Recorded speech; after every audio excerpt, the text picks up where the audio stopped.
Captain Olivia Benson stood on the bridge of the UES Horizon, looking at the stars through the large viewing window.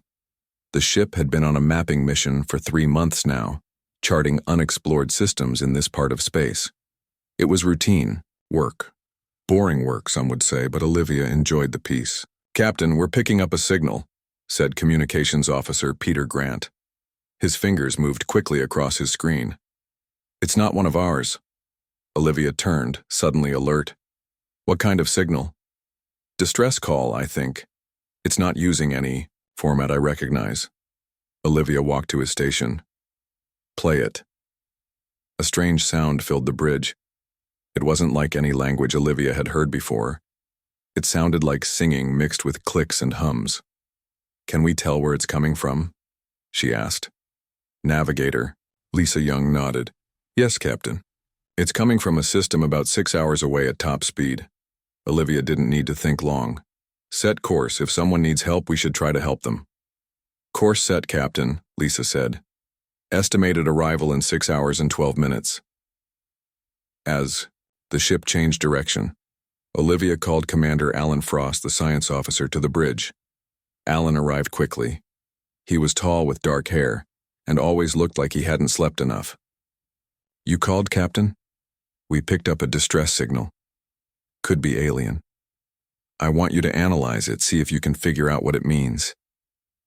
Alan's eyes lit up. Humans had yet to make contact with any alien civilizations.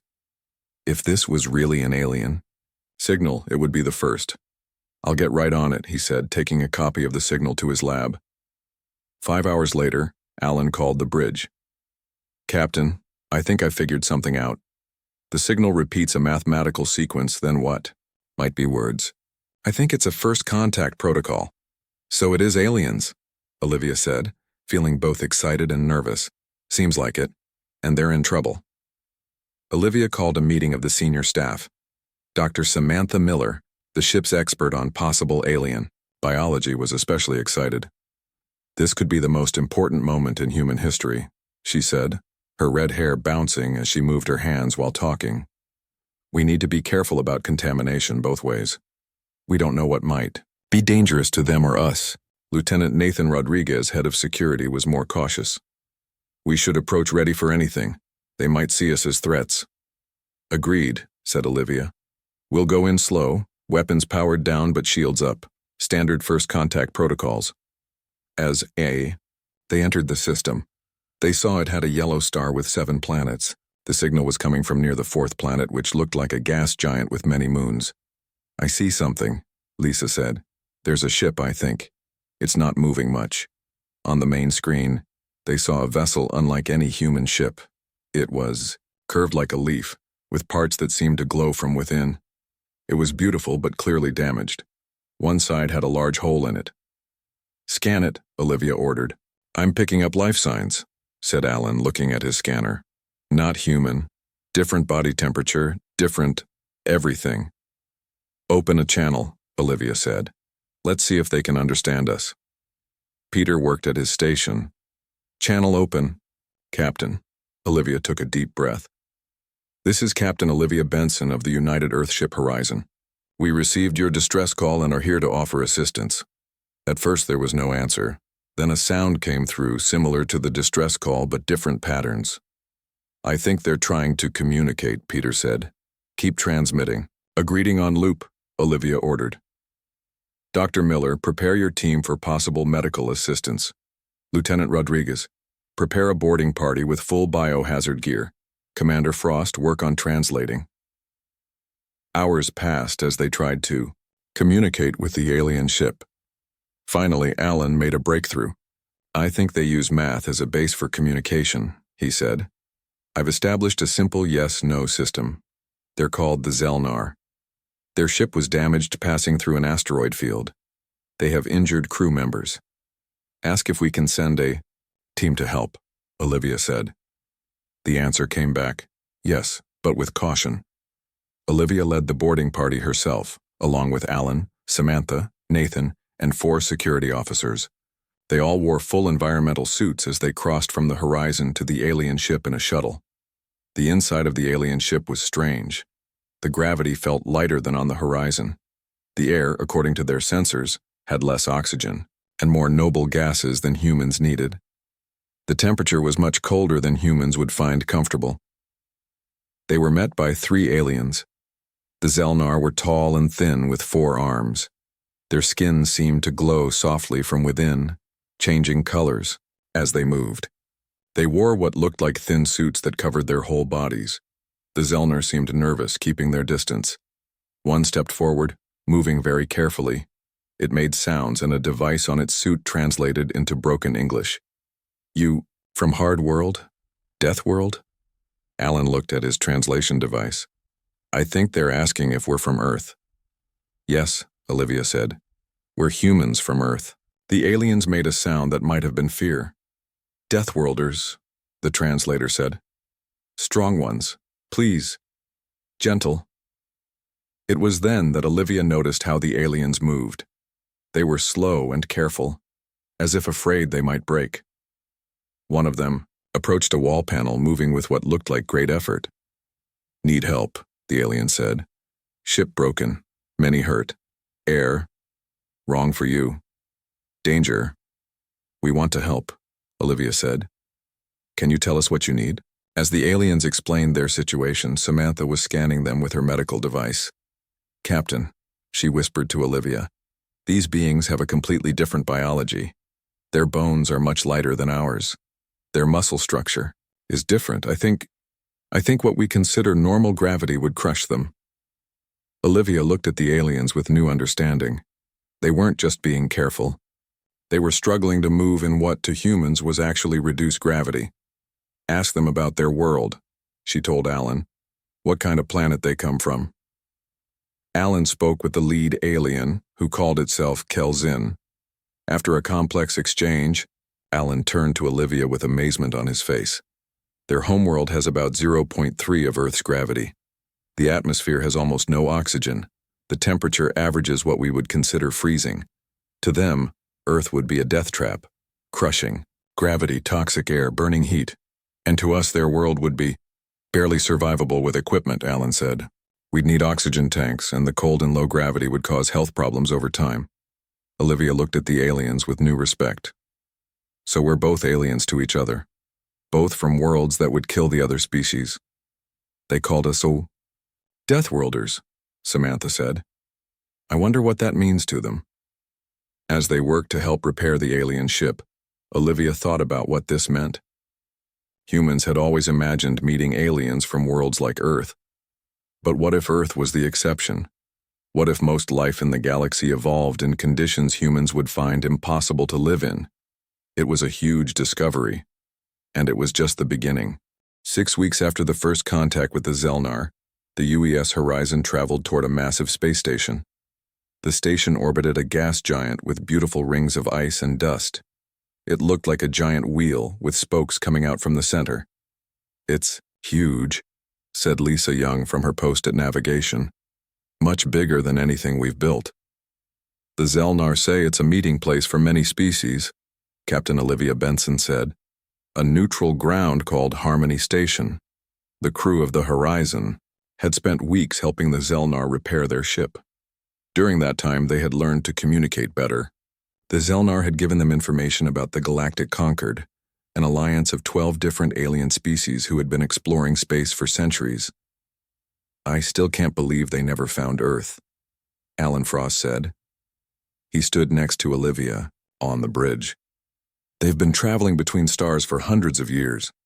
They said they avoid planets like ours," Olivia reminded him. "They call them Deathworlds, too dangerous to explore." The Zelnar ship led the way to a docking port on the huge station. As they got closer, they could see other alien ships of different shapes and sizes. Some looked like the Zelnar ship, leaf-shaped and glowing. Others were completely different, spheres, tubes, even what looked like floating crystals. "This is it," Olivia said to her crew. "Humanity's introduction to the galaxy. Let's make a good impression." They docked the ship carefully. Dr. Samantha Miller had prepared special suits for the diplomatic team. The suits would protect the aliens from human bacteria and help humans survive in the station's atmosphere. which had been adjusted for many different species but wasn't quite right for humans. Olivia led the team, Alan, Samantha, Nathan, and 2 other officers, through the airlock. They were met by Kelzin and 2 other Zelnar. "Welcome to Harmony," Kelzin said through a translator device. "The conquered representatives wait to meet you." They walked through curved hallways. The gravity was lighter than Earth's, making walking feel like bouncing. They passed aliens of different shapes and sizes. Some looked almost like the Zelnar but with different colors. Others were completely different. Floating balloon-like creatures, short furry beings with 6 limbs, even what looked like moving plants. Most of the aliens moved away when they saw the humans coming. Some made sounds that the translators didn't catch. Others just stared. "They seem afraid of us," Nathan said quietly. "They are," Kelzin replied. "You are Deathworlders. Very few have met your kind before." They arrived at a large round room with a table in the center. Around the table sat representatives from different species. There were empty seats for the humans and Zelnar. An alien with blue skin and 4 eyes stood up. "I am Council Leader Vexnar of the Pelnar," it said through a translator. "We welcome humans to Harmony Station. The Zelnar have told us of your assistance. We are grateful." Olivia stepped forward. "Thank you for your welcome. I am Captain Olivia Benson of the United Earthship Horizon. We are honored to meet the Galactic Conquered." The meeting lasted for hours. Each species introduced themselves. The Pelnar were diplomats who helped run the Conquered. The Zith were scientists, who looked like tall insects. The Mokai were traders who resembled bears with scales instead of fur. There were others too, each unique. After the introductions, Vexnar spoke again.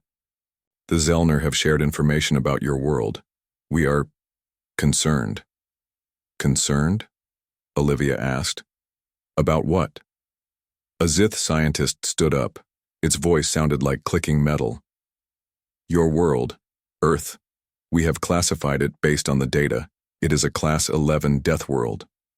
The translator struggled with some words, but Alan's device showed a chart on its screen. It listed planetary classes from 1 to 12. "What does that mean?" Alan asked. "Worlds are classified by habitability," the Zith explained. Class 1 to 4 are paradise worlds, gentle gravity, mild temperatures, low radiation, few predators. Most conquered species come from these worlds. The Zith pointed to the middle of the chart. Class 5 to 9 are harsh frontier worlds. They require environmental suits or modifications to visit safely. Then it pointed to the bottom. Class 10 to 12 are death worlds. By our standards, they should not support intelligent life. Class a gravity that crushes, radiation that kills, extreme temperatures, and aggressive life forms that constantly try to eat you. Olivia looked at Alan. They were both thinking the same thing. "And Earth is Class 11? Samantha asked. "Yes," the Zith said. "Your gravity would break our bones. Your oxygen levels would burn our lungs. Your bacteria would eat us from inside. Your predators—" It made a shuddering motion. "We find it hard to believe you evolved there naturally." Nathan looked offended. "We're not lying about where we're from." Vexnar raised a hand. "We do not suggest dishonesty. We are simply amazed. May we ask how your people survive such conditions?" Samantha explained human biology. Dense bones, to support weight and Earth's gravity. Immune systems to fight bacteria. Endurance to handle temperature changes. As she spoke, she showed medical scans of human bodies. The aliens watched with what looked like horror and fascination. "You are much stronger than any Concord species," said a Mokai trader. "Your muscles, your bones, even your skin is thicker." "Is that why everyone seems afraid of us?" Olivia asked. Vexnar nodded slowly. "In our history, we have detected signals from other possible death worlds. We avoided contact because we assumed any species from such planets would be—" It paused, looking for the right word. "Aggressive, violent, shaped by their harsh world into harsh beings." "We're not violent," Olivia said. "We're explorers, just like you." "Yet your history contains much conflict," said another alien who had been quiet until now. This one looked like a jellyfish floating in a special container. The Zelnar shared what you told them about your past. Olivia couldn't deny it. Human history was full of wars. We've made mistakes, she admitted, but we've learned from them. We came here in peace. Alan stepped forward. May I ask a question? In your classification system, what are Class 12 worlds? The Zith answered. Gas giants like the one this station orbits. Worlds with crushing gravity or extreme volcanic activity. No life can evolve there. As the meeting continued, Olivia noticed something important. Despite their fear, the aliens were curious about humans. They asked questions about Earth, about human culture, about how humans had survived on their death world. Later, after the meeting, Olivia's team gathered in a private room. They're scared of us, Nathan said. Did you see how they kept their distance? But they're also interested, Samantha pointed out. We're different from anything they've seen before. Alan was looking at data on his device. I've been thinking about something. The Concorde has been exploring space for centuries, but they avoid death worlds. What if there are other species like us out there? Other deathworlders they never contacted? It's possible, Olivia said, and it might explain why they never found Earth despite being so close to our system. Captain, Samantha said, they invited us to join the Concorde as observers. Should we accept? Olivia thought about it. This was bigger than just her ship or crew. This was about all of humanity finding its place in a galactic community. Yes, she said. This is just the beginning for us. We have so much to learn from them. And, Alan added with a smile, they have much to learn from us Deathworlders, too. 6 months passed since the first meeting between humans and the Galactic Concorde. The UES Horizon had returned to Earth with news of the alien alliance, and Earth's governments had quickly sent diplomats and scientists to Harmony Station. Captain Olivia Benson and her crew had become famous as the first humans to make contact with aliens. Olivia now worked as a liaison between Earth and the Concorde.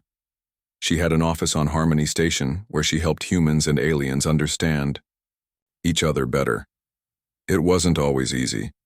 Many Concorde species still feared humans because of their deathworlder status, while some humans found it hard to trust beings so physically different from themselves. One day, Olivia sat in a meeting with Vexnar and other Concorde representatives when an alarm sounded. Red lights flashed and a voice spoke in several alien languages. What's happening? Olivia asked, standing up. Vexnar's 4 eyes blinked rapidly. Attack warning. A Concorde outpost has been attacked. They hurried to the command center of Harmony Station. Large screens showed images of a damaged space station. Parts of it were broken open to space. Escape pods floated nearby. Who did this? Asked a Mokai representative. A Zith operator clicked its mandibles together. Unknown ships. Design not in our records. They came without warning, destroyed the defense systems, and took resources from the station. Any survivors? Olivia asked. Yes. The attack was fast but focused on the station's systems, not killing everyone. Survivors report the attackers were bipedal, scaled, with 4 arms. Olivia watched as more reports came in. Over the next few days, 3 more Concorde outposts were attacked. Each time the pattern was the same. Quick strikes focused on technology and resources with survivors left behind. A week later, Olivia received an urgent message from Alan Frost, who now worked with the Concorde Science Division. You need to see this, Alan said when they met. He looked tired, like he hadn't slept in days. He showed her images of one of the attacking ships. It had been damaged in the most recent attack and left behind. The Concorde engineers examined it, Alan explained. The technology is different from anything they've seen before, but that's not the important part. He pointed to data on his screen. They analyzed atmospheric residue inside the ship. Olivia, it's set up for a high-gravity, high-oxygen environment, even higher than Earth's. Olivia realized what he was saying. Another Deathworld species. Yes. Based on the readings, they come from what would be classified as a Class 10 Deathworld, not quite as extreme as Earth, but close. The Concorde is panicking. They never imagined they'd encounter 1 Deathworld species, let alone 2. The next day, Olivia was called to an emergency meeting of the Concord Council. Representatives from all 12 conquered species were there, along with humans from Earth's diplomatic team. Vexnar looked more serious than Olivia had ever seen. "We have identified the attackers," it said. "They call themselves the Wreck. We have managed to translate some messages intercepted from their ships." A recording played. The voice sounded harsh and raspy, speaking in short, sharp sentences. "The Wreck have been exploring this part of space for about 20 years, Vexnar explained. "They found some abandoned Concord outposts first and learned about us from the computers there. They decided we were..." It paused. "They decided we were weak and our resources were there for the taking." Olivia understood. The Wreck, like humans, came from a harsher world than the Concord species. They had evolved to be stronger, more durable, and they saw the Concord as easy targets. "The Wreck are expanding rapidly," Vexnar continued. "Our military forces have engaged them 3 times now. Each time we were defeated. Our ships and weapons are not designed for the kind of combat the Wreck prefer." "What do you mean?" asked Simon Wade, Earth's chief diplomat. A Mokai military commander answered. "The Concord's weapons are precise, designed to disable rather than destroy. Our combat pilots cannot handle extended high-G maneuvers. The Wreck ships are heavily armored and carry weapons designed to simply overwhelm with power rather than accuracy." Olivia saw where this was going even before Vexnar said it. "We need human help," Vexnar stated. "Your ships, your weapons, your soldiers. They are adapted to conditions similar to the Wreck. You understand how Deathworlders think." The room was quiet. Then Admiral Catherine Hayes of Earth's Defense Force stood up. She was a short woman with gray hair who had arrived at Harmony 3 weeks earlier. "Earth is willing to help," she said. "But we need to be clear about something. We're not doing this to fight your war for you. We're doing it to protect our new allies and establish peace." Some Concord representatives looked uncomfortable. Olivia knew why. They were still afraid of humans, even as they asked for help. They worried that after helping against the Wreck, humans might decide to take control themselves. "We suggest a joint operation," Admiral Hayes continued. "Human ships working alongside Concord vessels. We can share our combat experience and tactics." The planning took days. Olivia worked with both sides, helping them understand each other. The Concord had more advanced technology in many ways, but humans had centuries of experience with conflict that the peaceful Concord lacked. Finally, a plan was made. A small fleet of Earth ships would join a larger Concord fleet to defend a major supply station that intelligence suggested would be the next Wreck target. Captain Jack Newman of the UES Dauntless would lead the human forces. His ship was newer and more powerful than Olivia's Horizon, designed specifically for defense. The night before the fleet left, Olivia visited Jack on his ship. They had known each other at the academy years ago. "Nervous?" she asked as they looked out at the assembled ships. Jack shook his head. "Not about the fighting. I'm worried about what comes after. The Concord sees us and the Wreck is the same. Dangerous Deathworlders. If we help them win, will they trust us more or fear us more?" "I don't know," Olivia admitted. "But I do know we can't let the Wreck keep attacking. There has to be a better way forward." "Maybe there is," Jack said. "The Wreck aren't mindless. They're intelligent beings like us. They evolved on a harsh world like us. Maybe they're attacking because they don't see another choice." "What are you saying?" "I'm saying that maybe we need to talk to them, not just fight them." "Deathworlder to Deathworlder." Olivia considered his words. "Be careful out there, Jack." He smiled. "Always am. But you know us, Deathworlders. We're hard to kill." As Olivia watched the fleet depart the next morning, she couldn't help but wonder if this was the beginning of a new understanding in the galaxy, or the start of something much worse. The UES Dauntless moved into position near the Concord Supply Station Outreach 7. The station was large, with many arms extending from a central hub. It stored food, medicine, and technology for dozens of conquered worlds. Captain Jack Newman stood on the bridge of his ship, watching the screens that showed the combined fleet. 5 human ships had joined 12 conquered vessels. The conquered ships were beautiful with smooth lines and glowing sections, but Jack knew they weren't built for war. "Any sign of the wreck?" he asked his sensor officer, Greg Phillips. "Nothing yet, sir, but our new sensors are picking up more than the Concorde ships can see. If they come, we'll know." Jack nodded. He had spent the last week preparing his crew and working with the Concorde commanders. It hadn't been easy. The Concorde officers were smart but had little experience with real combat. They made plans assuming everything would go perfectly. "Sir," said Communications Officer Diane Wells. "Message from Admiral Hayes."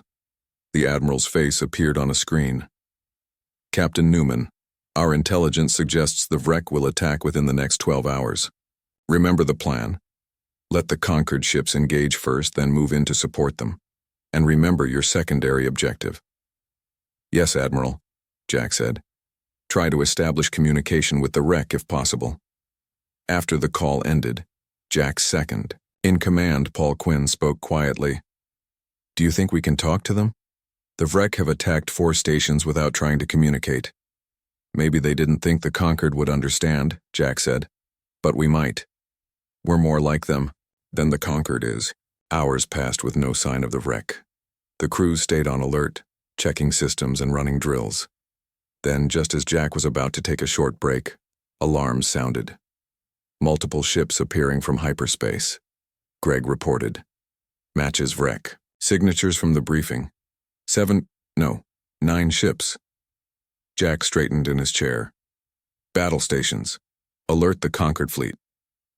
The wreck ships were darker than Concorde vessels with sharp angles and heavy armor. They moved directly toward the station without slowing. The Concorde commander, a Pelnar named Zalvin, ordered his ships to form a defensive line. The Concorde vessels fired warning shots, bright beams of energy that passed in front of the wreck ships. The wreck didn't slow down. They returned fire, and 3 Concorde ships took heavy damage immediately. "They're not holding back," Paul said. "The Concorde ships are too fragile." Jack made a quick decision. "Move us in. Target the lead wreck ship's weapon systems only." The Dauntless moved forward, its engines pushing it faster than the Concorde ships could move. The other human vessels followed. As they closed in, Jack could see the wreck ships better. They had weapons pointed in all directions and thick armor plates. "They're built for war," he said quietly. "Like our ships." The Dauntless fired its main weapons. Unlike the Concorde's energy beams, human ships used kinetic projectiles and missiles. The shots hit the lead wreck ship hard, damaging its forward weapons. The wreck seemed surprised by the powerful attack. Their ships turned to face this new threat. "They're focusing on us now," Greg reported, taking pressure off the Concorde ships. "Good," Jack said. "Let's show them what human ships can do." The battle was intense. The wreck were skilled fighters with powerful ships, but they hadn't expected to face other Deathworlders. Human reflexes and endurance allowed the crews to perform maneuvers that would have knocked Concorde pilots unconscious. After 20 minutes of fighting, 3 wreck ships had been disabled and 2 had retreated. 4 remained, including their command ship. "Sir," Diane said suddenly. "I'm picking up a signal from the wreck command ship. I think they're trying to talk to us." Jack felt a surge of hope. "Put it through." The screen showed a wreck for the first time. It had a reptilian face with 4 yellow eyes. Its skin was covered in scales that shifted from green to brown. 4 muscular arms moved as it spoke in a harsh language. "Can we translate?" Jack asked. Diane worked quickly with the computer system. "I'm using the language database the Concorde gave us. It's rough, but there. I have something." The wrecks. Words became understandable, though choppy. "You, not Concorde. You fight different. What are you?" Jack stood up straight. "I am Captain Jack Newman of the United Earthship Dauntless. We are humans, from the planet Earth." The wreck's eyes narrowed. "Humans. Not in Concorde records. Your world. What class?" Jack understood the question. "Earth is a Class 11 planet, a death world like yours." The wreck seemed stunned. Its scales flashed colors. "Another death world species? Impossible. We thought only us." "Not just you," Jack said. We made contact with the Concorde 6 months ago. We're new to this part of space. The wreck was silent for a moment. Then it spoke again. Why fight for Concorde? They are weak. Their worlds are rich. They fear us. We don't want war, Jack explained. We want peace, trade, knowledge. The Concorde has much to offer. Offer? The wreck made a harsh sound that might have been laughter. They offer nothing to us. They avoid our world, call us dangerous. We take what we need. Jack saw an opportunity. What if you didn't have to take it? What if you could trade for it instead? The Concorde fears you because they don't understand you. We can help with that. The battle had paused.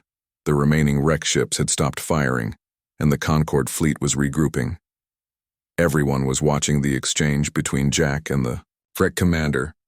Why would they trade with us now? The wreck asked. Because we'll help them understand, Jack said. Deathworlders like us, we're different from them, stronger in some ways. But that doesn't mean we have to be enemies. We can be the bridge between you and the Concorde. The wreck was quiet again, thinking. Its scales shifted colors slowly. Interesting idea, human, it finally said. We will consider it. Pull your ships back. We will leave this station undamaged as good faith. Jack didn't entirely trust the wreck, but he saw a chance for peace. Agreed, but know this. If you attack another Concorde outpost, we'll be there to stop you. The wreck made that harsh laughing sound again. Perhaps next time we meet it will be to talk, not fight. I am Sarkiv, war leader of the wreck expansion fleet. Remember my name, human? And I'm Jack Newman, remember mine. After the wreck ships left, the Concorde commanders were both grateful and confused. They had expected a fight to the end, not a conversation. How did you know they would listen? Zelvin asked Jack later. I didn't, Jack admitted. But I hoped they would. They're intelligent beings who evolved on a harsh world. Like humans did, we understand what it's like to struggle to survive. Sometimes that makes you fight for what you need. But it also teaches you when to stop fighting and try another way. As the fleet returned to Harmony Station, Jack sent a message to Olivia Benson. Made contact with the wreck. They're willing to talk. I think this is just the beginning of something important. Deathworlders united. 3 months after the battle at Outreach 7, representatives from Earth, the wreck, and the Galactic Concorde gathered on Harmony Station. It was the first official peace talk between all three groups. Captain Olivia Benson watched as people and aliens moved around the large meeting hall. Humans in their formal uniforms stood tall among the various Concorde species. The wreck delegation stood apart, their scaled bodies tense but not threatening. Nervous? Asked Alan Frost, who stood beside her. A little, Olivia admitted. A lot. Depends on today going well. Alan nodded. Dr. Miller wanted me to show you something before the meeting starts. She's made an important discovery. They walked to a small room where Samantha Miller was working with several alien scientists. Screens around the room showed planets, star systems, and complex data. Olivia, good timing, Samantha said. She looked excited. We've been analyzing data from all known worlds in the galaxy where life evolved. The Concorde has records of thousands of planets. And, Olivia asked, and we found something strange. Samantha pointed to a chart. According to this data, about 80% of all intelligent species in our part of the galaxy evolved on Paradise worlds, Class 1 to 4. Another 15% evolved on harsh worlds, Class 5 to 9. Only 5% evolved on death worlds like Earth and the wreck homeworld. That makes sense, Olivia said. Life is harder on death worlds. Yes, but here's the strange part. Samantha pulled up another chart. When we look at the actual distribution of planets in the galaxy, it doesn't match. If we only consider planetary physics and chemistry, death worlds should be much more common than paradise worlds. Paradise worlds should be rare. Olivia frowned. So why aren't they? A Zith scientist clicked its mandibles. That is what confused us. Then we found very old records from the early days of Concorde exploration. They mention ruins on many worlds billions of years old. Ruins? Alan asked. From what civilization? We do not know, the Zith said. They are too old, but we found patterns in the distribution of paradise worlds. They are not random. They form networks, clusters, paths between stars. Samantha stepped forward. Olivia, we think someone made them. Billions of years ago, some ancient civilization transformed thousands of worlds into paradise planets. They changed their gravity, atmosphere, temperature, everything to make them perfect for life. Olivia felt a chill. They terraformed whole planets? On that scale? Yes, Samantha said. The paradise worlds where most conquered species evolved. They're artificial, created by design. And the death worlds? Alan asked. Natural, the Zith said. Earth, the wreck homeworld. They show no signs of this ancient modification. They evolved as planets normally do. Olivia understood what this meant. So the truth behind alien planets is that most aren't natural at all. The Concord evolved on engineered worlds, while humans and the Vrek evolved on natural ones. Exactly, Samantha said. That's why we're so different. It wasn't just chance. It was design. The main peace conference began an hour later. Olivia sat with the Earth delegation, led by Admiral Hayes. The Vrek were represented by Sarkiv and other war leaders. The Concord Council members sat between them. Vexnar spoke first. We gather today to find a path forward. For centuries, the Concord has explored space peacefully. Now we face a new reality with the arrival of humans and the Vrek. Sarkiv made a rumbling noise. You avoided us because we were different. You called our world a death world and stayed away. We had to take what we needed. Admiral Hayes nodded. The Conquered feared what they didn't understand. Humans faced the same reaction at first, but we've shown that different doesn't have to mean dangerous. The discussions went on for hours. The Vrek wanted access to Concord technology and trading networks. The Conquered wanted assurances that the Vrek would stop their attacks. Humans tried to bridge the gap between them. During a break, Olivia shared Samantha's discovery with Admiral Hayes and the other leaders. The news spread quickly through the conference. When the meeting resumed, Admiral Hayes stood to speak. Today, we learned something important about our differences. Most Concord species evolved on worlds that were made perfect by some ancient civilization. Humans and the Vrek evolved on natural worlds that forced us to become strong to survive. She looked around the room. But neither path is better than the other. The Conquered developed amazing technology and a peaceful society. Humans and the Vrek developed strength and adaptability. Together we can be more than we are alone. Sarkiv rose from his seat. His 4 eyes scanned the room. The human speaks. Truth. We Vrek thought the Concord was weak and deserved to have their resources taken. We were wrong. Different is not weak. Vexnar stood next. And we feared what we did not understand. We saw Deathworlders as dangerous because you were unlike us. We were wrong as well. The mood in the room changed. For the first time, each group seemed to truly see the others not as threats or strangers, but as potential allies with different strengths. Admiral Hayes proposed a new alliance, not just peace but active cooperation between all 3 groups. The Galactic Federation would replace the Conquered, with equal representation for all member species regardless of their homeworld's classification. As the leaders worked out details, Olivia found herself standing with Captain Jack Newman and Dr. Samantha Miller near a large window. Outside, the gas giant's rings shimmered in the light of its star.